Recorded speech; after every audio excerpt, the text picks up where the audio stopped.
This is our training video for how to isolate PBMCs using the purple top EDTA containers.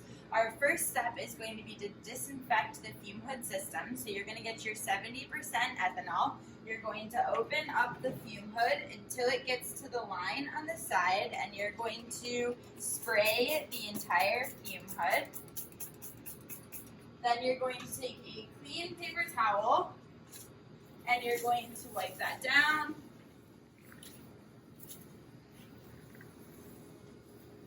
And then you are going to close the fume hood and turn the UV light on. And you need to leave the UV light on for at least 5 minutes.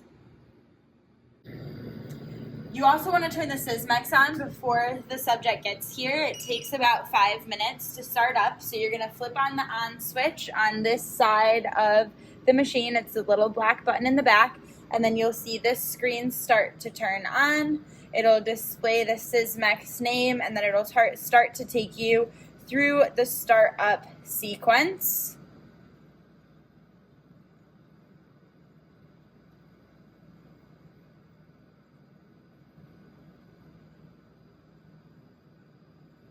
You'll see startup on the screen and it'll start running.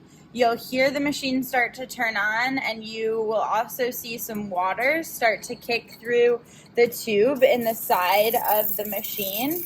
You'll also see this little silver bar come down. This is just the machine turning itself on and clearing out all of its lines.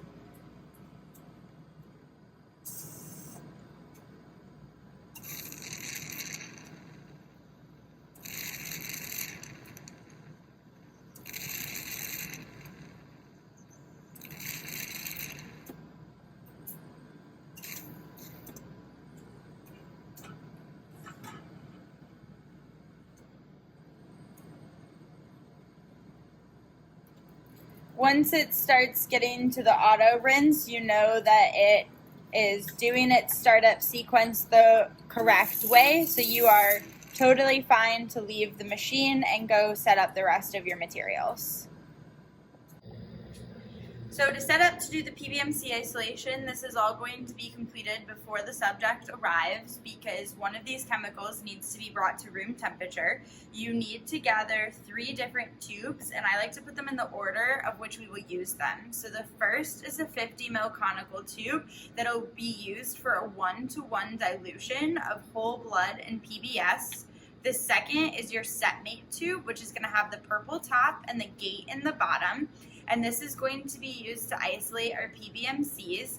And then the third is another 50 ml conical tube that will be used for holding our PBMCs when we wash our cells down. So each of these tubes should be labeled with the subject ID, the date, and your initials, just to keep all of the tubes consistent to whatever subject you are isolating. So now we're going to put our Phycol density gradient medium into our setmate tube, and this is going to be the chemical that helps to separate out our PBMCs at the bottom to the red blood cells that we're getting rid of in the top. So you're going to get one of these glass pipette tubes out of the filing cabinet to our left in the lab, and you're going to hook it up to the automatic pipetter. And then on this side you can see how many mils of fluid is inside of the tip. So you're just going to put that down into the Phycol and then press the up button to suck the Phycol up until you get to 10 mils. And then you are going to grab your setmate tube and you're going to hold the tip of your glass pipette down to the circular opening in the top of the gate. And then you're going to push those 10 mils down into the tube. And then we need 15 mils of Phycol for this size tube. So we'll go ahead and grab 5 more mils. And then we'll put that down into our gate. And some will creep up over the gate, and that is totally fine. You just want to try to keep the tip down into the bottom of the gate.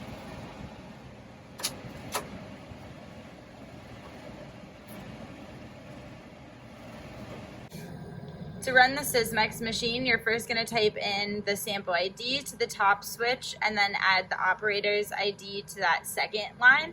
And then you're going to take your blood tube over to the silver needle and then you submerge it and you push the blue button with your hand. And then once you hear the machine do a double beep, you're going to move your hand out of the way. The bar is going to come down. And then the machine will start to analyze the sample, and the yellow triangles at the bottom of the screen show you how much time until you get your CBC report. And remember, you're going to do this repeatedly until the white blood cells are within 0.1 of each other. So you'll do at least 2 samples, and then if they're further than 0.1 apart, you'll take a third. So the next step is to do a 1-to-1 dilution of your whole blood and PBS. PBS can be found in the 50 ml conical tubes. It's stored on the shelf in room temperature. You want to just invert it a few times to make sure that it's mixed up, and then you also want to gently invert your blood the same way. Then you're going to take your 1-to-1 isolation tube and your whole blood.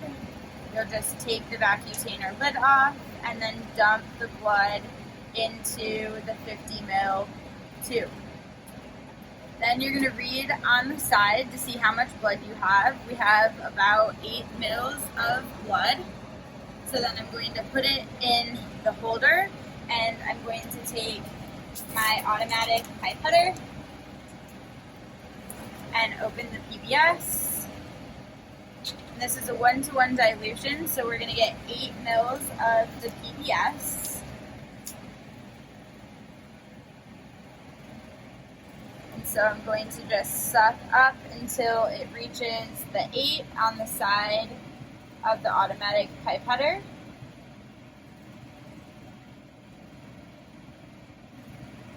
And then I'm going to take the blood tube and I'm going to dispense this blood down the sides in a swirling motion to try to get as much of the blood out of this tube as possible. And you'll see that it's already starting to mix with the PBS. And so once that's all out, I'm just going to suck this blood and PBS mixture back up into the automatic pipetter, and you can see that that really cleans out the inside of the tube, which helps us to get all of the blood.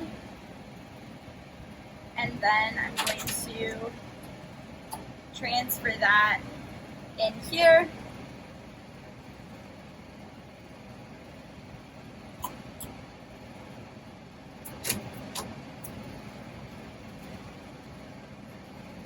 And then you can mix your 1-to-1 diluted blood. So now we're going to layer our blood. We're going to take our 1-to-1 diluted sample and our setmate tube, which has our phycol, and this phycol has reached room temperature, so it's ready to go. So we're going to take our automatic pipetter, and then we're going to take the lid off of both our 1-to-1 diluted sample and our layering sample.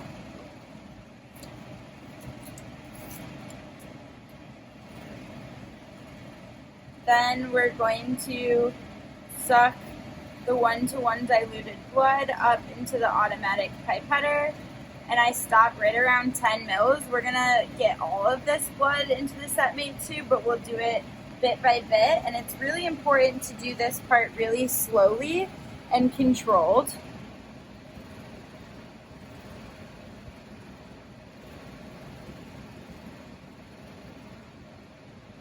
So you're slowly going to let the blood flow down the side of the tube. And you want to do it slow to not break the barrier of the phycol and the gate. If you do it too vigorously, it will blast through the separation gate. So you want to be really patient, and I like to use the fume hood to support my arms to keep myself from shaking, and I use the side of the tube to help the blood flow down the side nice and slow.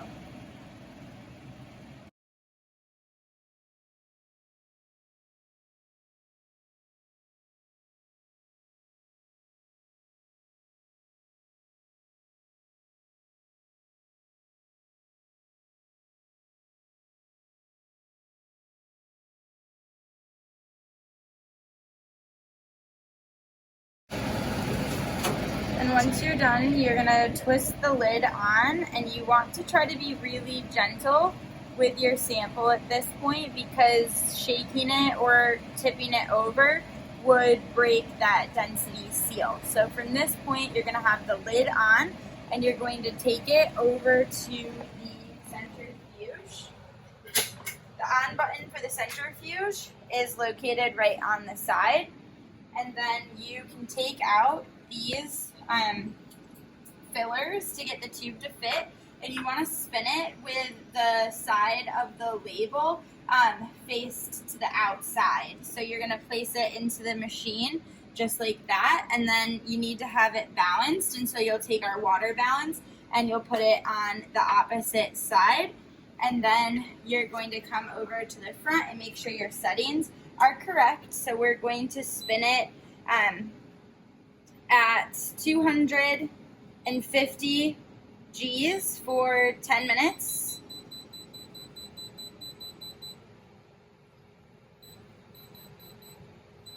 At room temperature, and you want to have your soft acceleration and soft deceleration on. And to do that, all I did was just click through these settings until both lights lit up, because we don't want the centrifuge to stop quick. We want it to stop nice and slow to be gentle to our cells. So once you see zeros across here and the temperature, you're going to push the start button, and then you'll see the numbers start to count up. That means that it is reaching the speed that you set it to, and then you'll see the timer telling you how much longer it has left in the spin.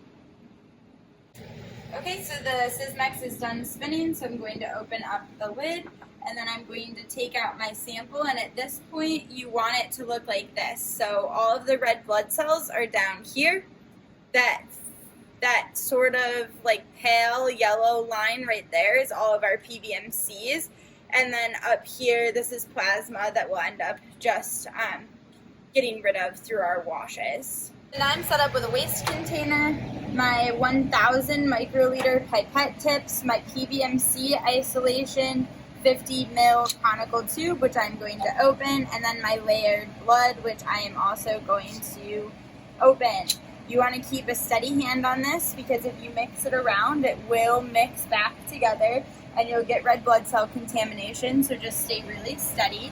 Then you're going to take your P1000 pipette tube, and you are going to scrape gently this inside line. You want to see those PBMCs mixing back in, because we want to make sure we get all of them, and they're very sticky on this outside line. So you're just going to swirl around a few times to try to get everything off, and then you're going to pipette up a few mils and just squirt that into your new tube.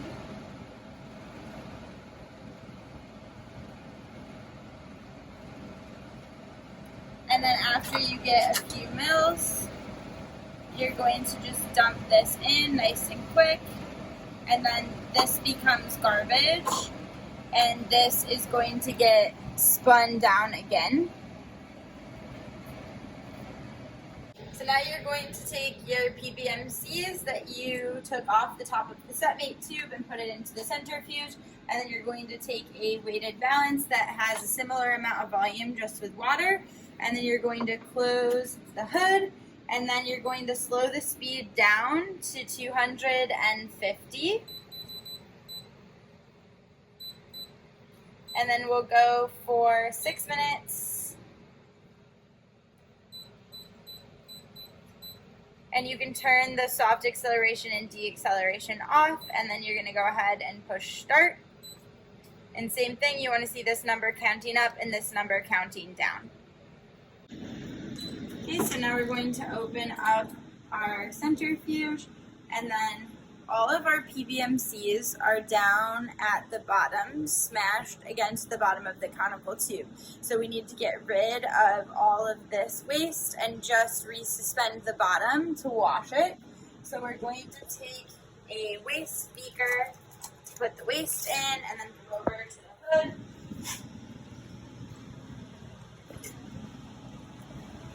And you're going to dump the waste off, give it a few taps, and then you're going to take your P1000 and your cell staining buffer, or CSB, and you are going to resuspend in 2 mils. So that's 1 mil, and I'm going to blast it down into the bottom, but keep the tip up from touching it. So because this tip hasn't touched anything, I can go back into the CSB without contaminating it. Now that's my total, so I'm going to resuspend to wash.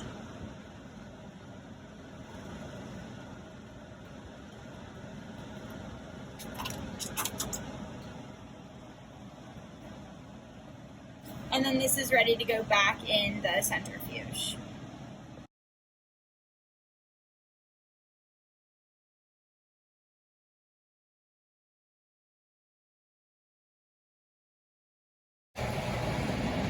So now we are going to resuspend in only 1 mil to count the cells. So we'll take 1 mil of our CSB.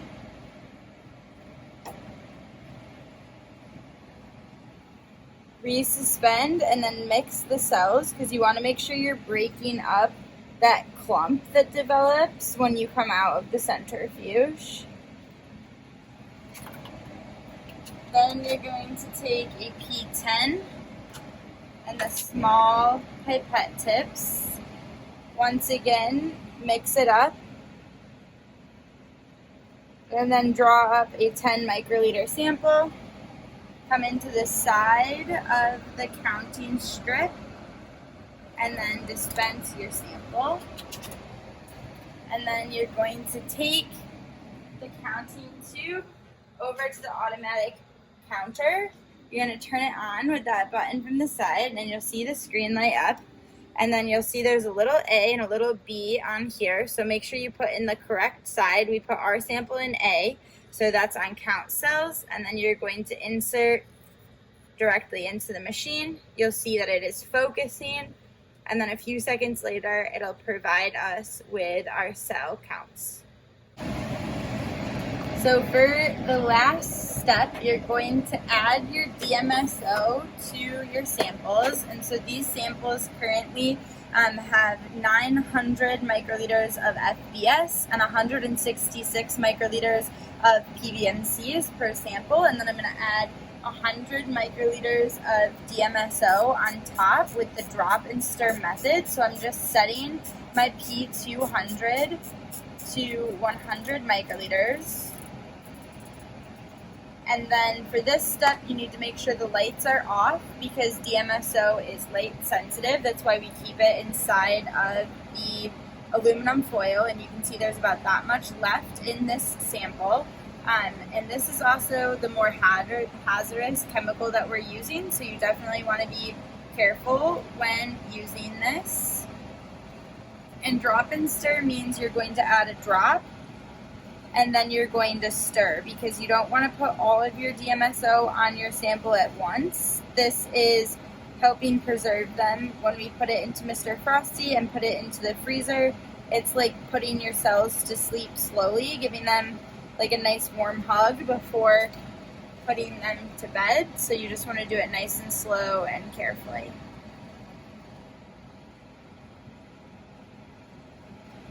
And you can kind of see the chemical hitting the FBS and PBMCs. You might not be able to see it in the video, but you'll definitely be able to see it when you're doing this in person.